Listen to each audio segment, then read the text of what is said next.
As our country reels from the two latest mass shooting tragedies, Montana law enforcement is on a mission to prepare for the worst. Just days after those two shootings claimed the lives of dozens of people in Texas and Ohio, Montana State University police and other agencies team up to train for a similar situation close to home. Now, today's annual training, sponsored by the FBI, carried a little extra weight. MTN's Cody Boyer was on MSU's campus where he took part in that exercise.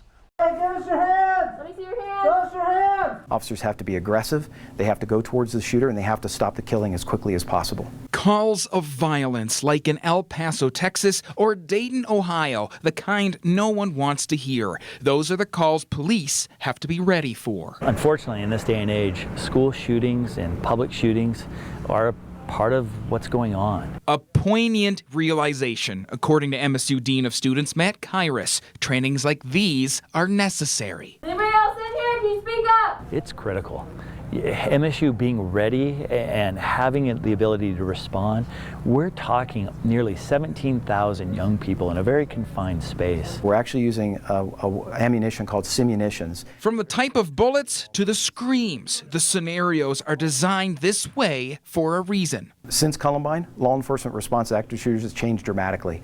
We no longer can wait for backup, and so an officer may have to go in solo and engage an active shooter, and that's why this training is so important. Just being a part of one drill shows the intensity, a fraction of what it would be like for the real thing.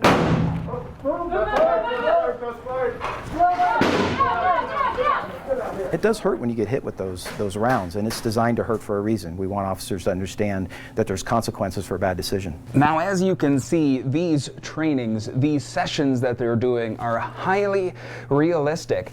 I'm wearing all of this for my own safety. These scenarios train them in case the worst happens, they can act quickly. Being ready as a team, answering the most terrifying calls. Chief Parrish says all they can do is stay ahead of any future danger. I don't have the words to describe how I feel every time I see one of these active shooter news stories.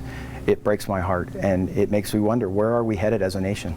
And what are we going to do to stop this? If you see more police in this area, namely the west side of campus and around Roski Hall, that's why. The training will continue until Thursday. At MSU, Cody Boyer, MTN News.